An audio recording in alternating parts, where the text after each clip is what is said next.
माँ के भी हरिलाल की। उस व्यक्ति ने पहली बार जीवन में शीशा देखा तो दुकानदार से पूछ लिया कितने रुपए का है।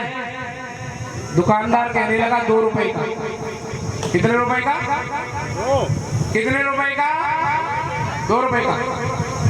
जैसे ही कहा कि 2 रुपए का है, उस व्यक्ति ने 2 रुपए दिए और दुकानदार से शीशा खरीद लिया। क्या खरीद लिया? शीशा। और उसने अपने जीवन में पहली बार शीशा देखा था और जैसे ही शीशे में खुद को देखा, कहता है ये भाई साहब बड़ी सुंदर है। कौन से? कौन से? क्या बहुत सारे लोग होंगे जिन्होंने जीवन में पहली बार शीशा देखा होगा तो उनको याद होगी। पहले छोटा सा शीशा आता था इतना, हमारी पूछो भैया वो पूछो, आज तो घरों में दीवारें शीशे की हो गई। उस व्यक्ति ने पहली बार शीशा देखा तो जैसे ही घर ले जा रहा है बिल्कुल साइड से थोड़ा सा देखता है और जैसे ही देखता है खुद को देखता है भाई साहब बड़ी अच्छी है। और घर ले जा करके उस शीशे को कहाँ लगा दिया? बैठक में। और बैठक में लगा करके हाथ जोड़ करके पूछने लगा भाई साहब इतनी छोटी सी जगह में कैसे रहती हो?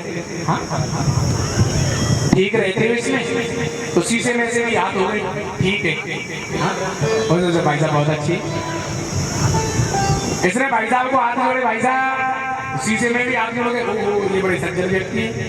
जैसे ही ये मुस्कुराता है तो शीशे में मुस्कुराते हुए देखता है, बड़ा खुश होता है, कहता है ये बंदा बहुत अच्छा है। अब तो घर में कुछ भी काम करता है तो पहले शीशे में देखने के लिए आता है भाई साहब को। इसको नहीं पता इसमें कौन से भाई साहब है।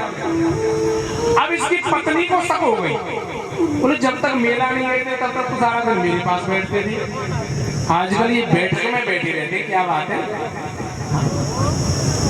उसने कहा कि जाने दो पहले इनको घर से कहीं बात। जैसे वो खेत गया तो बाय करके गया भाई साहब से, और भाई साहब ने भी उसमें से भी हाथ मिला दिया, कह नहीं चले जाओ कोई बात नहीं।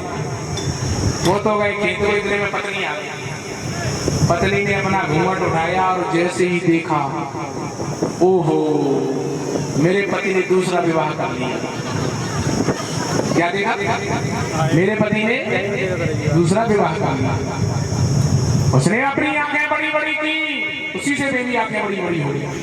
ये भी खतरनाक। ये अंदर गए, डंडा लेके आई अंदर से, और जैसे शीशे के सामने आई तो उसने डंडा, ओहो इसके पास भी डंडा है। इसने हाथ दिखाया तो उसने भी हाथ दिखाया। अब तो इसको डर लगने लगा, ये तो मेरे से भी खतरनाक है। वो घर के अंदर आ गई, पर फेंकने लगी, हल्ला करने लगी। सासू माँ ने पूछा क्या बात है, इतना गुस्सा क्यों कर रही है? वो कहने लगी तुम्हारे बेटे ने दूसरी पत्नी कर ली है, विवाह कर लिया है। और सासू माँ कहने लगी मेरा बेटा ऐसा है कैसे? नहीं मैं देख के आई हूँ, बैठक में बैठी है दूसरी बहू। सासू माँ ने कहा तू बैठ में देख के आती है। और सासू माँ गई, और जैसे ही सासू माँ गई, सासू माँ ने जा करके देखा तो सासू माँ कहने लगी है तो कोई स्त्री, खुद को देखा लेकिन इसके बाल सफेद हो गए, ये बहू नहीं हो सकती उसकी। लगता किसी बुढ़िया को लाया है सेवा करने के लिए। किसको लाया है? बुढ़िया। अब एक बात बताओ, इन तीनों में से कोई झूठ बोल रहा है क्या?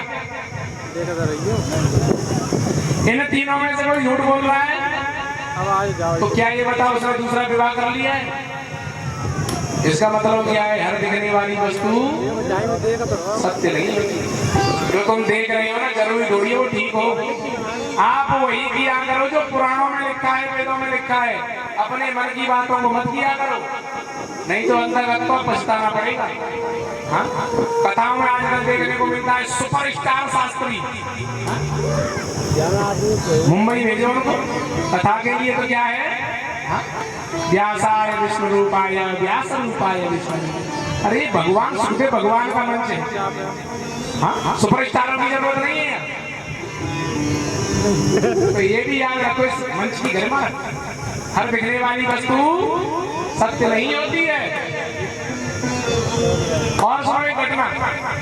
एक बार एक बेटी का विवाह हुआ। किसका विवाह हुआ? एक बेटी का विवाह हुआ। और जब विवाह हुआ तो घर के बाहर बफर लगा हुआ था। क्या लगा हुआ था? उसी समय जहां भोजन बन रहा तो वहां एक बिल्ली आ गई और आ गया